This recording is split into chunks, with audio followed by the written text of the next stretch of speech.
15 अगस्त 1947 को सिर्फ आज़ादी नहीं मिली, बल्कि सदियों से साथ रह रहे लोग एक लकीर खींचकर बांट दिए गए। ज़मीन बढ़ गई, लोग बढ़ गए। जब लाल किले की प्राचीर से तिरंगा फहराया जा रहा था, तब राष्ट्रपिता महात्मा गांधी वहां मौजूद नहीं थे।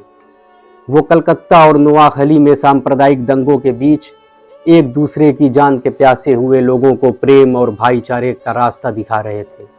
लोगों को एक दूसरे का खून बहाने से रोक रहे थे।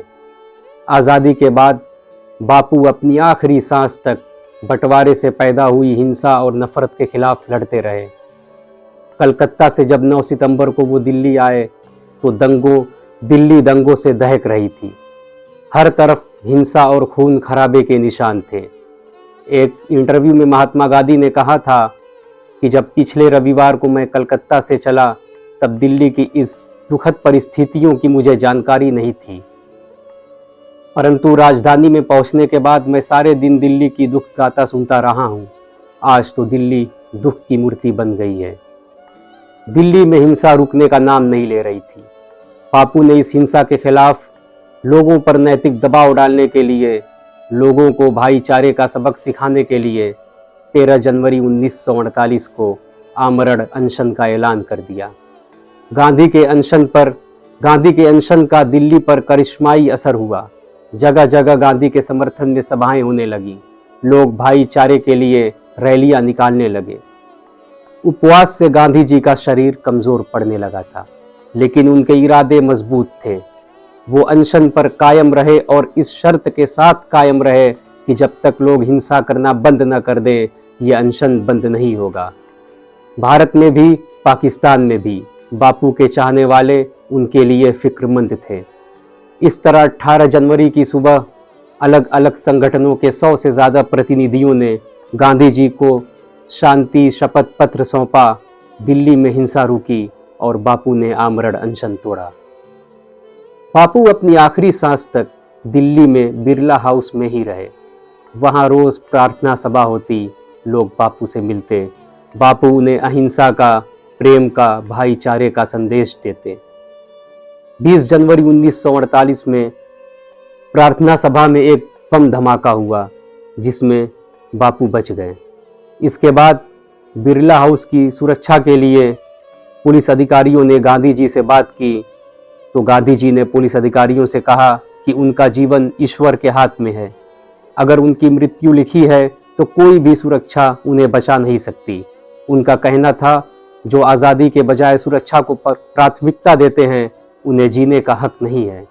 लोगों की तलाशी के लिए सहमत होने के बजाय वे प्रार्थना सभा रोक देंगे। महात्मा गांधी के जीवन के आखिरी दिन की शुरुआत आम दिनों की तरह ही हुई थी। 10:30 बजे के बाद अपने सचिव से कहा था कि सारे अहम कागज़ ले आओ, मैं आज ही उनका जवाब दूंगा। क्या पता कल मैं जिंदा न रहूं। शाम 4 बजे सरदार वल्लभ भाई पटेल गांधी जी से मिलने आए। दोनों के बीच लंबी बातचीत हुई। 5:10 पर बातचीत खत्म होने के बाद वे प्रार्थना सभा में चले गए, जो 15 मिनट देरी से शुरू हुई थी। जाते हुए बाईं तरफ से अपने दिल में हिंसा और नफरत और हाथ में पिस्टल लिए नाथूराम गोडसे गांधी जी की तरफ झुका। उनकी पोती मनु को लगा कि वह गांधी के पैर छूने की कोशिश कर रहा है। दूसरी पोती आभा ने कहा कि उन्हें पहले ही देर हो चुकी है। इसी बीच गोडसे ने मनु को धक्का दिया, जिससे उनके हाथ से माला और किताब नीचे गिर गई।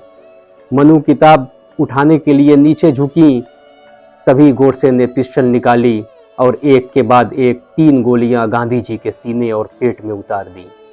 गांधी जी ने अपनी मौत के 2 दिन पहले कहा था कि अगर मुझे पागल आदमी की गोली से मरना है तो मुझे मुस्कुराते हुए ऐसा करना चाहिए। ईश्वर का नाम मेरे दिल में और मेरे होठों पर होना चाहिए, और अगर कुछ होता है तो तुम्हें एक आंसू भी नहीं बहाना है। इस हत्या के बाद जवाहरलाल नेहरू ने रेडियो के जरिए राष्ट्र को संबोधित करते हुए कहा कि मित्रों और साथियों, हमारे जीवन से प्रकाश चला गया है और हर जगह अंधेरा है, और मुझे नहीं पता कि आपको क्या कहना है या कैसे कहना है। हमारे प्रिय नेता, हमारे बापू, जैसा कि हम उन्हें राष्ट्रपिता कहते थे, वे अब नहीं रहे। बापू की मौत की खबर फैलती गई, लोगों की रात आंसुओं में बीती। दुनिया भर के उन करोड़ों लोगों के लिए जिनके लिए गांधी जी जिए और मरे। अहिंसा और प्रेम के पुजारी को हिंसा और नफरत ने कत्ल तो कर दिया, लेकिन गांधी के विचार को वो नहीं मार पाए। गांधी जी जितने कल प्रासंगिक थे उतने ही आज भी हैं और कल भी रहेंगे। इस वीडियो को हम आनंद नारायण मुल्ला की कविता की कुछ लाइनों के साथ ख़त्म करते हैं। मशरिक़ का दिया गुल होता है, मगरिब पे सियाही छाती है, हर दिल सन सा हो जाता है, हर सांस की लौ थर्राती है। उत्तर दक्षिण पूरब पश्चिम हर समत से एक चीख आती है, नौए इंसान कांधों पे लिए गांधी की अर्थी जाती है। आकाश के तारे बुझते हैं, धरती से धुआं सा उठता है, दुनिया को ये लगता है जैसे सर से कोई साया उठता है। देखा नहीं जाता आँखों से ये मंजरे इबरत ना के वतन, फूलों के लहू के प्यासे हैं अपने ही खसो खाशा के वतन। नाशाद वतन अफसोस तेरी किस्मत का सितारा टूट गया, उंगली को पकड़ कर चलते थे जिसकी वही रहबर छूट गया। हिंसा को अहिंसा का अपनी पैगाम सुनाने आया था, नफ़रत की मारी दुनिया में एक प्रेम संदेशा लाया था। तू चुप है लेकिन सदियों तक गूंजेगी सदाए सांस तेरी, दुनिया को अंधेरी रातों में ढारस देगी आवाज़ तेरी।